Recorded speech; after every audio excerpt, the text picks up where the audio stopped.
Class 9th के exercise 1.1 का question number 1 हमारे सामने है, जिसमें कह रहा है is 0 a rational number, can you write it in the form of p by q where p and q are integers and q not equals to 0।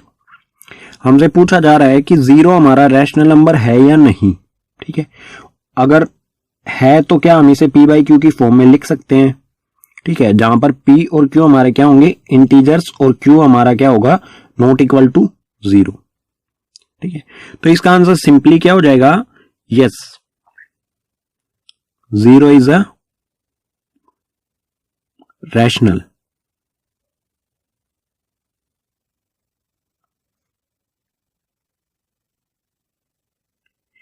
Zero हमारा होगा रैशनल नंबर। अगर ये रैशनल नंबर है तो आपने rational number पता होगा, आपने पीछे वाली वीडियो जरूर देखी होगी। अगर नहीं देखी है तो प्लेलिस्ट सेक्शन में आप जाके देख सकते हैं, सबसे पहली वीडियो है। रैशनल नंबर को हम p by q की फॉर्म में लिख सकते हैं, तो 0 को हम कैसे लिखेंगे। ठीक है, तो मैं लिख देता हूं 0 by 1। 0 by 1 0 ही होता है, किसी भी 0 को अगर हम 1 से डिवाइड करेंगे तो 0 ही आएगा। इसी तरह 0 by 2, 0 by 3, कोई भी नंबर ले लें हम, 0 by 40, तो सभी क्या होंगे, 0 ही होंगे। ठीक है, तो ये p by q की फॉर्म में हमने लिख दिया है। और यहां पर हमारा q क्या है, 0 नहीं है, q नीचे आता है डिनोमिनेटर में, कहीं पर भी हमारी डिनोमिनेटर की वैल्यू 0 नहीं है। ठीक है, यही इसका सॉल्यूशन हो जाएगा।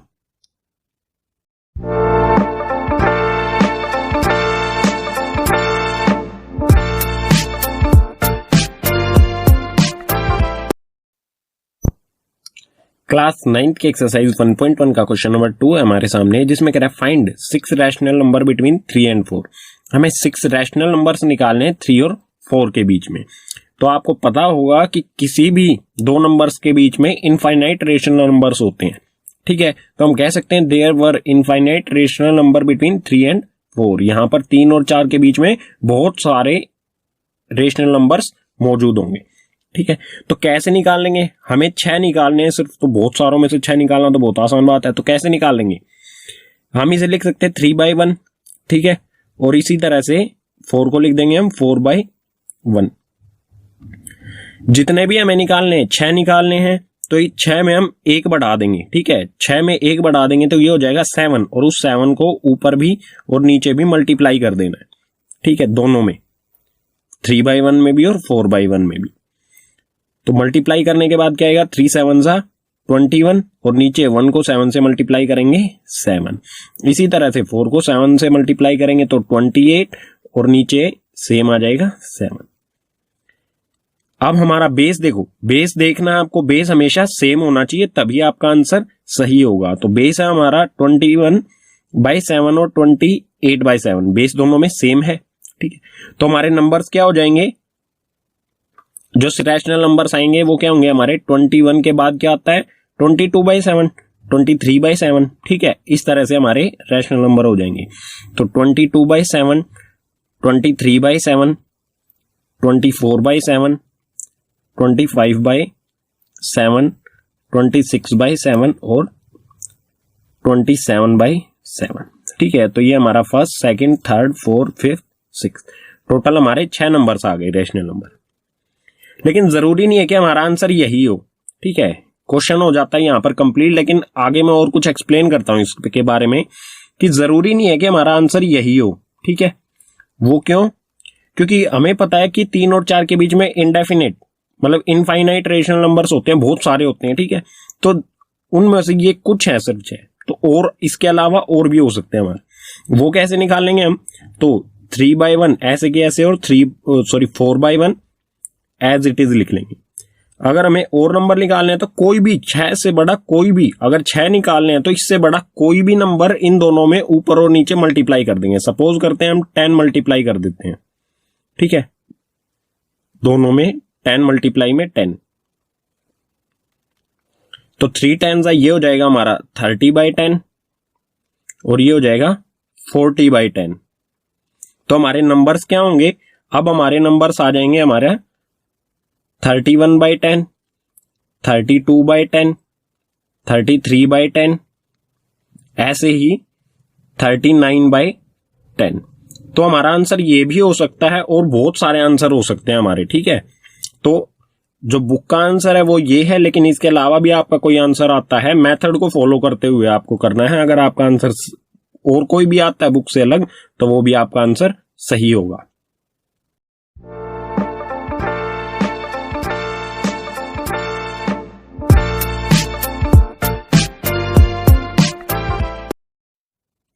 क्लास 9 की एक्सरसाइज 1.1 का क्वेश्चन नंबर 3 है हमारे सामने, जिसमें कह रहा है find 5 rational number between 3/5 and 4/5। हमें 5 रैशनल नंबर्स निकालने हैं 3/5 और 4/5 के बीच में। तो आपको मैं पहले भी बता चुका हूं कि कोई भी हमारे 2 नंबर होते हैं या कोई भी 2 फ्रैक्शन होते हैं, उसके बीच में बहुत सारे इनफाइनाइट रैशनल नंबर्स होते हैं, ठीक है। तो यहां पर मैंने पहले ही लिख दिया है, there were infinite rational number are, ठीक है। यहां पर आएगा आर प्रेजेंट बिटवीन 3/5 एंड 4/5 की इनफाइनाइट बहुत सारे रैशनल नंबर होंगे 3/5 और 4/5 के बीच में। मतलब हम जिन्हें इतने होंगे कि हम गिन भी नहीं सकते, ठीक है। अगर हम गिनना शुरू करें बहुत सारे हो जाएंगे, ठीक है। इन्फिनिटी मतलब अनगिनत हो जाएंगे, ठीक है। तो निकालेंगे कैसे? हमें कितने निकालने? 5, ठीक है। तो 5 से बड़ा कोई भी डिजिट, ठीक है, फ्रैक्शन में ऊपर और नीचे मल्टीप्लाई कर देंगे। तो दोनों फ्रैक्शन को लिख लेते हैं। यह हमारा है 3/5 और 4/5। हमें 5 निकालने हैं, तो 5 से ज्यादा क्या होता है? 6। 5 में 1 प्लस करेंगे तो 6। 6 को यहां पर ऊपर और नीचे दोनों फ्रैक्शन में मल्टीप्लाई कर देना है और कैलकुलेशन कर लेनी है इसे सिंपली फ्रैक्शन। 3 6 18 एंड 5 6 30। इसी तरह से 4 6 24 और 5 6 30। तो हमारे नंबर्स कौन से होंगे?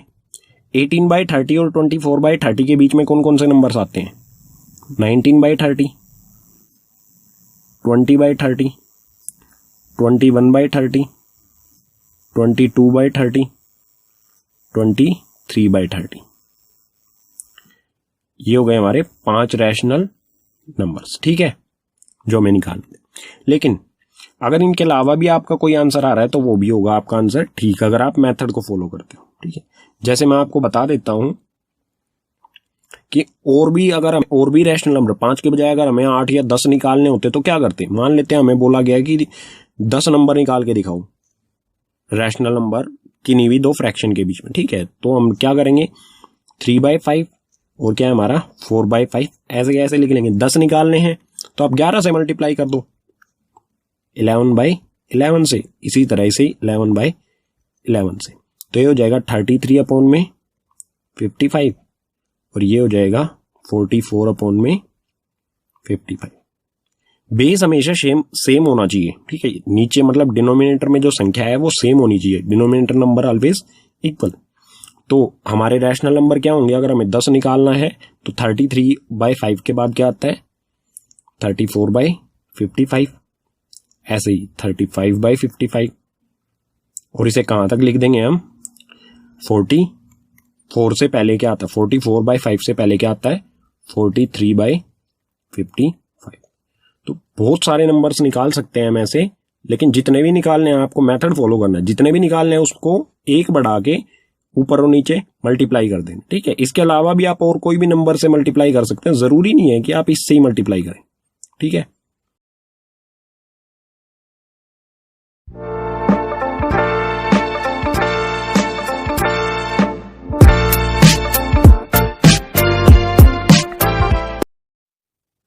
क्लास 9 की एक्सरसाइज 1.1 क्वेश्चन नंबर 4 हमारे सामने, जिसमें हमें दे रखा है state whether the following statements are true and false.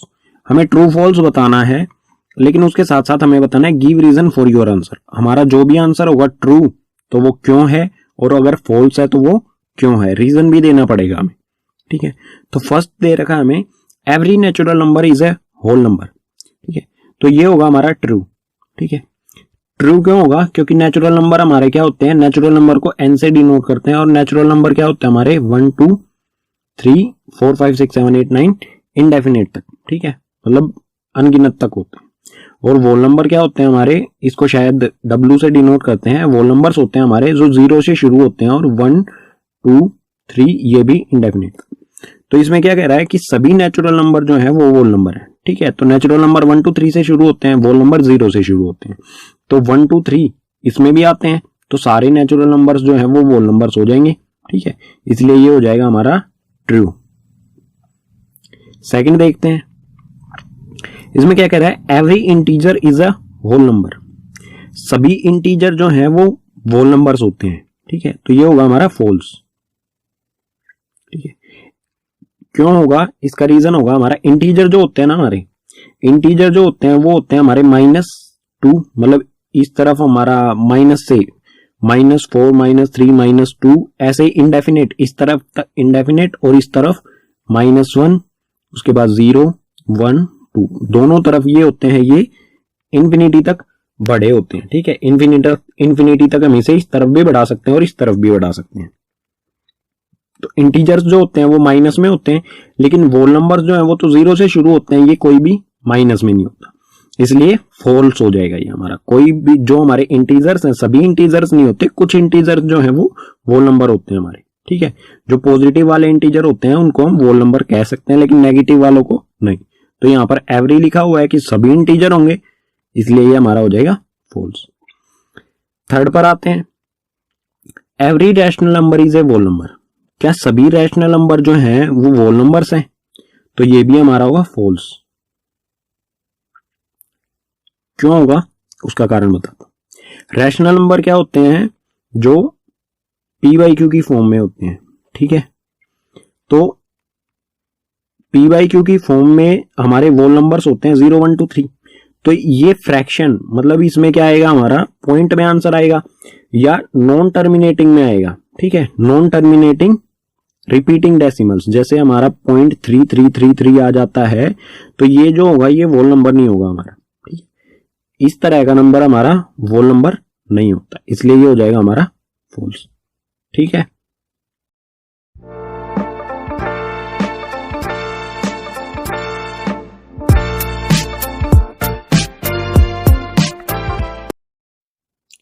Class 9th की एक्सरसाइज 1.2 का क्वेश्चन नंबर 1 है, जिसमें कह रहा है state whether the following statement are true और फॉल्स। हमें बताना है कि जो स्टेटमेंट नीचे दे रखे हैं ट्रू हैं या फॉल्स हैं, और आंसर का जस्टिफिकेशन भी देना है। ठीक है, तो फर्स्ट है हमारा every irrational number is a real number.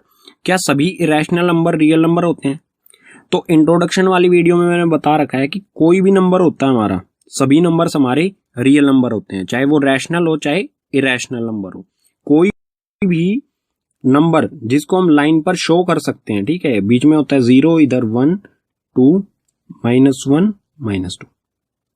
कोई भी नंबर जिसको लाइन पर शो किया जा सकता है वो रियल नंबर्स होते हैं। तो इरेशनल नंबर को लाइन पर शो किया जा सकता है, ये आप आगे वाले क्वेश्चंस में देखेंगे। ठीक है, तो ये हो जाएगा ट्रू। नेक्स्ट है every point on number line is of the form root m where m is a natural number।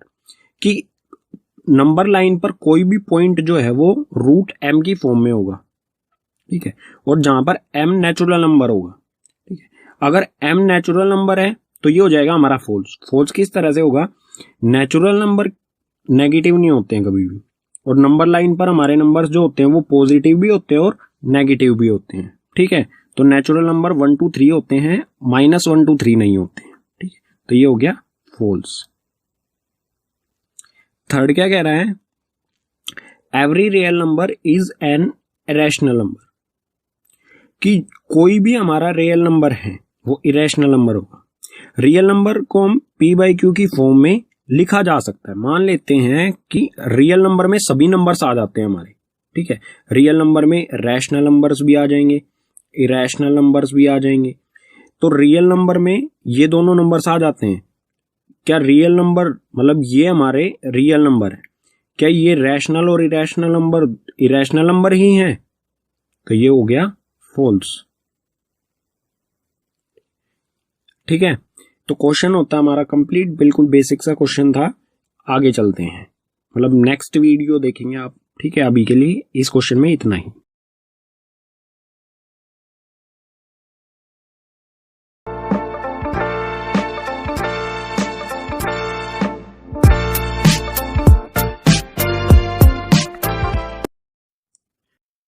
Class 9 की एक्सरसाइज 1.2 का क्वेश्चन नंबर 2 है हमारे सामने, जिसमें कह रहा है are the square root of all positive integer irrational, if not give an example of the square root of number that is irrational. हमसे बोल रहा है कि क्या स्क्वायर रूट होते हैं किसी भी पॉजिटिव इंटीजर के वो सभी इरेशनल होते हैं। ठीक है, इफ नॉट अगर नहीं होते हैं तो हमें एग्जाम्पल देना है ऐसे स्क्वायर रूट का जो रैशनल हो। ठीक है, तो क्वेश्चन में ये आंसर दिया हुआ है नहीं होते हैं ऐसा। ठीक है, नो, इसका आंसर हो जाएगा no. The square root of all positive integer is not irrational. ठीक है, यहां इंटीजर है, यहां पर लिख देना आपको इज नॉट। ठीक है, यहां दा से लेके यहां तक एग्जाम्पल बता देता हूं मैं आपको। ठीक है, इंपॉर्टेंट जो है वो है एग्जाम्पल। ठीक है, तो एग्जाम्पल ले लेते हैं। एग्जाम्पल जैसे 4, रूट के अंदर अगर हम 4 रखें, रूट के अंदर 9 रखें, रूट के अंदर 36 रखें, रूट के अंदर 49 रखें, तो ये सभी वैल्यूज जो हैं ये इरेशनल नहीं होंगी। क्यों नहीं होंगी? 4 को हम कैसे लिख सकते हैं? 2 मल्टीप्लाई में 2, अंदर पेयर बन गया, बाहर निकल के आ गया 2, और जो 2 निकल के बाहर आ गया 2 को हम कैसे लिख सकते हैं? p/q की फॉर्म में लिख सकते हैं 2/1, तो ये इरेशनल नहीं होगा। इसी तरह 9 जो आएगा निकल के बाहर वो क्या हो जाएगा? 3 मल्टीप्लाई में 3, तो यहां आ गया ये 3, ये भी इरेशनल है। इसी तरह 36 का हो जाएगा 6 मल्टीप्लाई में 6, ये भी रैशनल है। इसी तरह 49 7 मल्टीप्लाई में 7, तो ये आ गया 7। ये सभी रैशनल नंबर्स आ गए हमारे। सभी जो नंबर्स हैं रूट के अंदर वो इरेशनल नहीं होते हैं। वो इरेशनल कौन से होते हैं ये एक्स्ट्रा बता देता हूं मैं आपको क्वेश्चन से अलग। इरेशनल नंबर होते हैं हमारे अगर रूट के अंदर हमारा कोई भी प्राइम नंबर होगा वो इरेशनल होता है। जैसे 2 हो गया, √3 हो गया, √5 हो गया, √7 हो गया। ऐसे ही जो भी हमारा प्राइम नंबर होगा रूट के अंदर वो सभी इरेशनल होंगे। ठीक है, ये थोड़ा एक्स्ट्रा बता दिया मैंने आपको।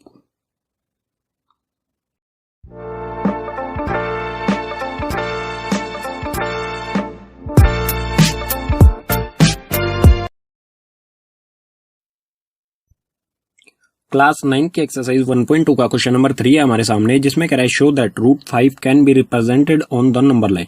हमें शो करना है कि √5 को एक नंबर लाइन पर शो करना है। ठीक है, तो इसका कॉन्सेप्ट समझ लेते हैं पहले, उसके बाद देखेंगे नंबर लाइन पर इसे किस तरह से शो किया जाएगा। तो इसको √5 हमें किस तरह से मिलेगा? सबसे पहले तो √5 हमें निकालना पड़ेगा। ठीक है, तो इसके लिए हमें पढ़ना पड़ेगा पाइथागोरस थ्योरम के बारे में। ठीक है, पाइथागोरस थ्योरम क्या होती है? ये बेसिकली एक राइट एंगल ट्राइंगल पर अप्लाई होती है, जिसमें 90 डिग्री का कोई एंगल होता है। 90 डिग्री के एंगल के सामने होती है हाइपोटेनियस। ठीक है, और इसके एक साइड में होता है बेस हाइपोटेनियस। अब ये हो जाएगा नीचे वाला जो हिस्सा होता है वो बेस होता है, और जो थर्ड साइड बचती है वो होती है परपेंडिकुलर। ठीक है, 90 डिग्री के सामने हाइपोटेनियस, बेस और परपेंडिकुलर, इन तीनों में किस तरह से रिलेशन होता है? By Pythagoras theorem. तो पाइथागोरस थ्योरम कहती है कि हाइपोटेनियस किसके इक्वल होती है? परपेंडिकुलर स्क्वायर प्लस में बेस का स्क्वायर रूट के अंदर। ठीक है, हाइपोटेनियस क्या होती है? या पहले भी पढ़ चुके होंगे कि perpendicular square plus base square under root, वो हाइपोटेनियस के इक्वल होती है। ठीक है, तो यहां से हम लेट कर लेंगे। देखो परपेंडिकुलर है ना, हमें √5 हमें चाहिए है नंबर लाइन पर इसे शो करना है, तो परपेंडिकुलर हमेशा 1 ही रखेंगे। ठीक है, तो परपेंडिकुलर की वैल्यू तो हमेशा 1, कोई भी आप नंबर शो करते हो उसके लिए हमें परपेंडिकुलर 1 ही रखना है। ठीक है, तो परपेंडिकुलर 1, बेस को देख सकते हैं हम क्या रखेंगे? परपेंडिकुलर रखेंगे 1 का स्क्वायर हो जाएगा। ठीक है, तो 1, और हमें यहाँ कितना चाहिएगा? फिर कम से कम 4 तो चाहिएगा हमें। ठीक है, तो किसका स्क्वायर करेंगे? 4 आ जाएगा, 2 का स्क्वायर करेंगे। ठीक है, तो hypotenuse equals to under root perpendicular, we take perpendicular equals to 1, base equals to 2। Base हम 2 ले लेते हैं और परपेंडिकुलर 1 ले लेते हैं। परपेंडिकुलर की जगह वैल्यू पुट करेंगे 1 का स्क्वायर, प्लस में बेस क्या है? 2 लिया है हमने, तो 2 का स्क्वायर। तो हाइपोटेनियस क्या आएगा? 1 का स्क्वायर क्या होता है? 1 का स्क्वायर 1 ही होता है और 2 का स्क्वायर होता है 4। इन दोनों को ऐड करेंगे तो 1 + 4 इक्वल्स टू √5। √5 हमें मिल गया। ठीक है, अब इसे नंबर लाइन पर किस तरह से शो करेंगे, एक ट्राइंगल की मदद से। मतलब जो हाइपोटेनियस होगी हमें वो √5 आएगी हमारी। ठीक है, ये आ गया √5। ठीक है, यहां से हाइपोटेनियस आई है √5। तो इस हाइपोटेनियस को हमें इस लाइन पर, नंबर लाइन पर ड्रॉ करना है। तो नंबर लाइन आपको पता ही है, एक लाइन खींच लीजिए, उस पे 1 यूनिट डिस्टेंस मतलब 1 सेंटीमीटर के डिस्टेंस पे ऐसे मार्क कर दीजिए जगह जगह पर लाइन। कोई भी एक पॉइंट को हम ओरिजिन मान लेंगे, 0 जिसे कहते हैं। ठीक है, और -1 इधर हो जाएगा। 1 2 3 4 5 6 इस तरह से ये हमारा नंबर काउंटिंग मतलब इंटीजर्स इस पर शो होंगे। अब 0 से ले लेंगे हम बेस हमें कितना लेना है, 2 यूनिट। तो बेस 2 यूनिट मतलब यहां से लेके 1 यूनिट ये हो गया और 1 यूनिट ये हो गया। ठीक है, 2 यूनिट डिस्टेंस मतलब यहां से यहां तक, 0 से 2 तक हो गया 2 यूनिट डिस्टेंस। ठीक है, ये ले लेंगे और 2 यूनिट के बाद हमें एक परपेंडिकुलर ड्रॉ करना है। ठीक है, तो यहां पर हम एक परपेंडिकुलर ड्रॉ करेंगे, कितना, 1 यूनिट। तो डी की मदद लेंगे, यहां पर 90 डिग्री का एंगल बनाएंगे, 1 यूनिट उससे एक्सटेंड कर देंगे। बेस हुआ था हमारा 2 यूनिट, परपेंडिकुलर हुआ 1 यूनिट। उसके बाद क्या करेंगे, ओ मतलब इस पॉइंट को लेट कर लेते हैं, ये ओ ले लेते हैं, ये ए कर देते हैं, ये बी ले लेते हैं। ठीक है, अब ओ बी को मिलाएंगे हम, ओ बी को कर देंगे ज्वाइन।